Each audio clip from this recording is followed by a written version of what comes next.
Bismillahirrahmanirrahim. Assalamualaikum warahmatullahi wabarakatuh dan selamat siang.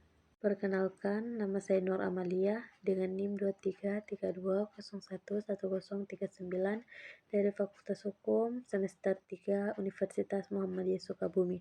Di sini saya akan menjelaskan hukum agraria, hak atas tanah setelah dan sesudah UUPA dengan dosen pengampu Ibu Temi Fitriani Alfiani.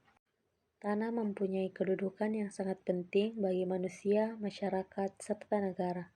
Di sini kita akan mempelajari tentang pengertian hak atas tanah secara historis, hierarki hak atas tanah di Indonesia, hak atas tanah berdasarkan sifatnya, serta hak atas tanah sebagai lembaga. Yang pertama yaitu pengertian. Hak adalah klaim atau tuntunan dan suatu kepentingan yang dilindungi oleh hukum. Kepentingan pada hakikatnya mengandung kekuasaan yang dijamin dan dilindungi oleh hukum.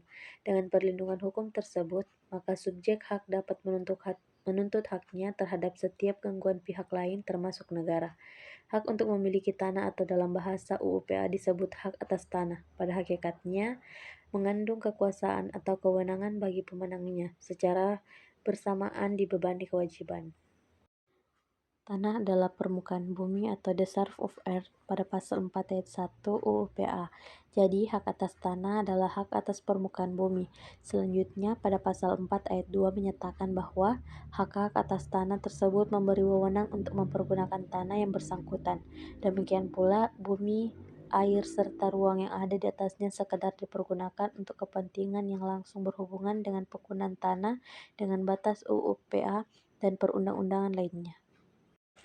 Yang kedua yaitu hak atas tanah secara historis. Hak atas tanah terbagi dua yaitu hak atas tanah sebelum UUPA dan setelah UUPA. Sebelum UUPA, tanah-tanah merupakan hak Barat dan hak Indonesia. Dan setelah UUPA yaitu hak atas tanah yang diatur dalam UUPA. Hak tanah sebelum UUPA. Tanah-tanah hak Barat terbagi menjadi tiga yaitu hak Kegondom, hak Erf, dan hak Obstal. Tanah-tanah hak Indonesia terbagi menjadi dua yaitu tanah-tanah dengan hak adat dan yang kedua yaitu tanah-tanah dengan hak cipta pemerintah HB. Yang pertama adalah hak egondom. Hak egondom adalah hak untuk dengan leluasa, artinya menikmati kegunaan suatu benda dan untuk berbuat bebas terhadap benda yang bersangkutan dengan kekuasaan yang sepenuhnya asal tidak bertentangan dengan undang-undang dan perundang-undangan lainnya yang ditetapkan oleh penguasa yang berwenang dan tidak mengganggu hak-hak pihak lain. Semuanya itu terkecuali pencabutan hak untuk kepentingan umum dengan pemberian ganti kerugian yang layak menurut ketentuan perundang-undangan yang berlaku. HE dibagi menjadi dua yaitu HE menurut pasal 570 dengan luas kurang lebih 10 bau dan HE dengan hak-hak penguasa luasnya lebih dari 10 bau. Yang disebut dengan tanah partikelir atau tuan tanah mempunyai hak dan kewajiban untuk mengangkat kepala desa, hak memperkerjakan PDDK laki-laki atau Rodi untuk sehari dalam seminggu, hak untuk memungut cukai atau sebagian dari hasil panen, dan hak atas sewa kebun, sewa tanah, dan sewa pajak atas pemeliharaan ikan. Selanjutnya yaitu hak obstal atau HO. Hak kebendaan untuk mempunyai gedung-gedung usaha atau tanaman di atas tanah orang lain ada pada pasal 711, di mana bila berakhir dan di atas tanah tersebut masih ada tanah dan bangunan, maka hofsteller mendapat penggantian sesuai dengan nilainya, sedangkan erverb tidak. Hak erverb atau herf adalah hak kebendaan atau sacred rights untuk mendapatkan kenikmatan sepenuhnya dari benda tetap orang lain dengan syarat membayar pajak sejumlah uang tunai dan hasil bumi setiap tahun sebagai pengakuan terhadap milik orang lain ada pada pasal 720 BW. Yang ketiga, hierarki hak atas tanah di Indonesia. Yang pertama, hak bangsa ada pada pasal 1, yang kedua hak menguasai dari negara ada pada pasal 2 ayat 1, yang ketiga hak kulayat ada pada pasal 2 ayat 4 dan yang ketiga hak-hak perorangan pada pasal 16 yang terdiri dari hak milik, hak guna usaha, hak guna bangunan, hak pakai, hak sewa, hak membuka tanah, hak memungut hasil hutan, dan hak lain yang ditetapkan undang-undang bersifat sementara sesuai pada pasal 35. Hak bangsa pasal 1. Yang pertama, seluruh wilayah Indonesia adalah kesatuan tanah air dari seluruh rakyat Indonesia yang bersatu sebagai bangsa Indonesia ayat 1. Yang kedua, seluruh bumi, air, dan ruang angkasa termasuk kekayaan alam yang terkandung di dalamnya dalam wilayah Republik Indonesia sebagai karunia Tuhan Yang Maha Esa adalah bumi, air, dan ruang angkasa, bangsa Indonesia dan merupakan kekayaan alam nasional ayat 2. Yang ketiga, hubungan antara bangsa Indonesia dan bumi, air, serta ruang angkasa termasuk dalam ayat 2 pasal ini adalah hubungan yang bersifat abadi ayat 3. Selanjutnya yaitu hak menguasai dari negara, ada pada pasal 2 ayat 1, di mana atas dasar ketentuan dalam pasal 33 ayat 3 Undang-Undang Dasar dan hal-hal sebagai yang dimaksud dalam pasal 1, bumi, air, dan ruang angkasa termasuk kekayaan alam yang terkandung di dalamnya, itu pada tingkatan tertinggi dikuasai oleh negara sebagai organisasi kekuasaan seluruh rakyat. Hak wilayah pada pasal 2 ayat 4. Yang pertama, pelaksanaannya dapat dikuasakan kepada daerah-daerah swatantra dan masyarakat-masyarakat hukum adat. Yang kedua, sekedar diperlukan dan tidak bertentangan dengan kepentingan nasional menurut ketentuan-ketentuan peraturan pemerintah. Hak pengelolaan, di mana terdapat sifat, subjek, dan objeknya. Yang pertama, sifat. Pengertian hak pengelolaan secara eksplisit tidak ada di UU PA, tapi ada di dalam penjelasan. Hak ini mengacu kepada hak menguasai negara untuk memberikan hak pengelolaan pada pasal 1 PP nomor 40 tahun 1996. Hak pengelolaan adalah hak menguasai dari negara yang kewenangan dan pelaksanaannya sebagian dilimpahkan pada pemegang haknya. Yang kedua yaitu subjek. Orang atau badan penguasa, departemen, jabatan, atau daerah swastra untuk dipergunakan bagi pelaksanaan tugasnya masing-masing. Yang ketiga, objek.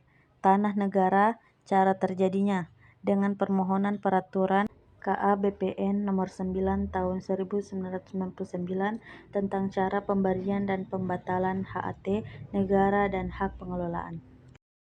Selanjutnya yaitu hak milik pada pasal 20 sampai dengan pasal 27, di mana terdapat sifat yang turun-temurun, terkuat dan terpenuh yang dapat dipunyai orang atas tanah. Yang kedua, subjeknya.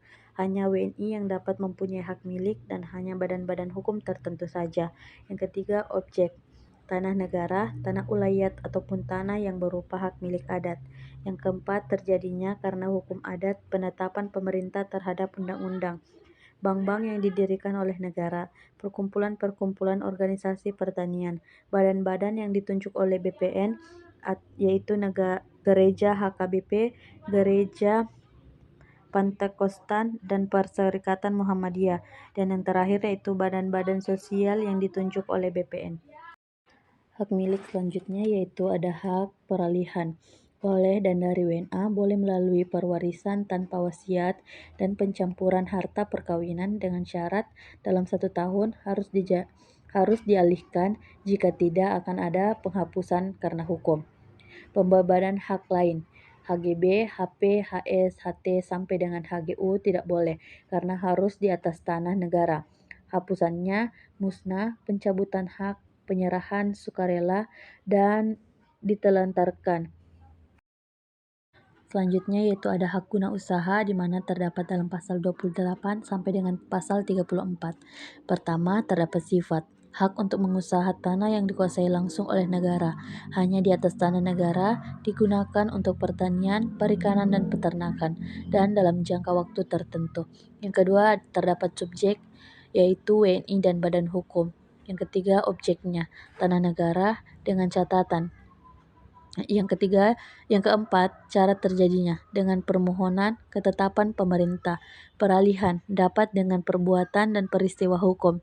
Yang terakhir yaitu jangka waktu 25 tahun untuk perusahaan, 35 tahun dan dapat diperpanjang sampai dengan 25 tahun. Hak guna usaha selanjutnya yaitu pembebanan.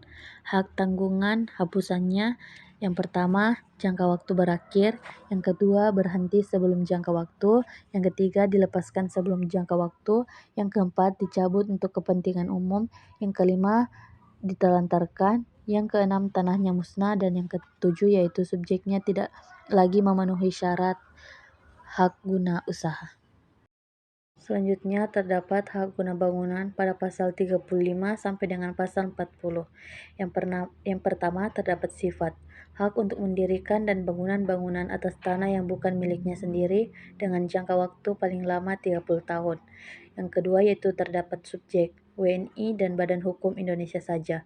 Yang ketiga yaitu objek tanah negara, tanah hak pengelolaan dan tanah hak milik dalam jangka waktu 30 tahun dan dapat diperpanjang 20 tahun. Yang keempat yaitu pembebanan hak tanggungan.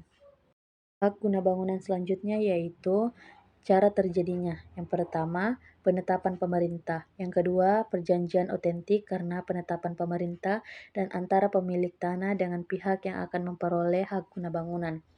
Yang kedua, peralihannya, perbuatan dan peristiwa hukum. Penghapusannya terdapat beberapa yaitu tanahnya musnah, jangka waktu berakhir, dilepaskan sukarela, kepentingan umum, dan diterlantarkan.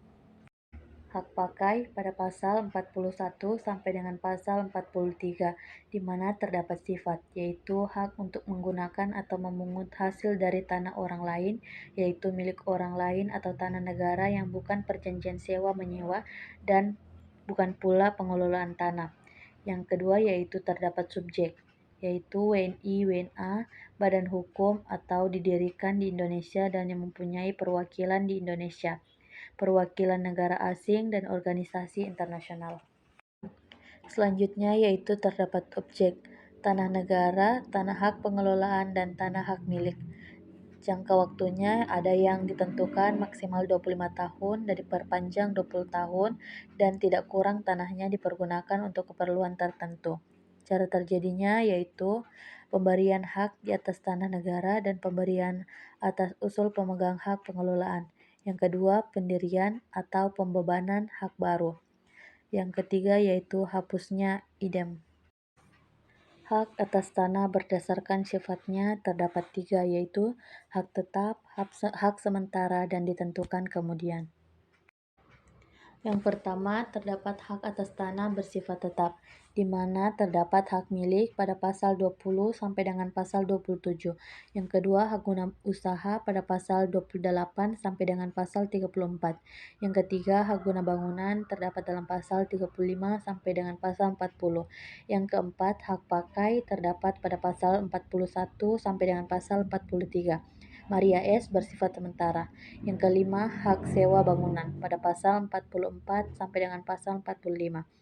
Yang keenam, hak membuka tanah dan memungut hasil yang terdapat pada pasal 46. Yang ketujuh, hak guna air, pemeliharaan, dan penangkapan ikan pada pasal 27. Yang ke-8 yaitu hak guna ruang angkasa pada pasal 28. Dan yang terakhir yaitu hak untuk keagamaan dan sosial pada pasal 29. Yang kedua yaitu hak atas tanah bersifat sementara, di mana terdapat hak gadai, hak bagi hasil tanah pertanian, hak sewa tanah pertanian, hak menumpang, dan hak tanggungan. Yang ketiga yaitu hak atas tanah bersifat ditentukan kemudian, yaitu hak pengelolaan. Dan yang terakhir yaitu hak atas tanah sebagai lembaga, di mana terdapat hak milik, hak guna usaha, hak guna bangunan, hak pakai, dan hak pengelolaan. Mungkin itu saja yang bisa saya sampaikan, kurang dan lebihnya mohon maaf dan terima kasih. Wabillahi taufiq wal hidayah. Wassalamualaikum warahmatullahi wabarakatuh dan selamat siang.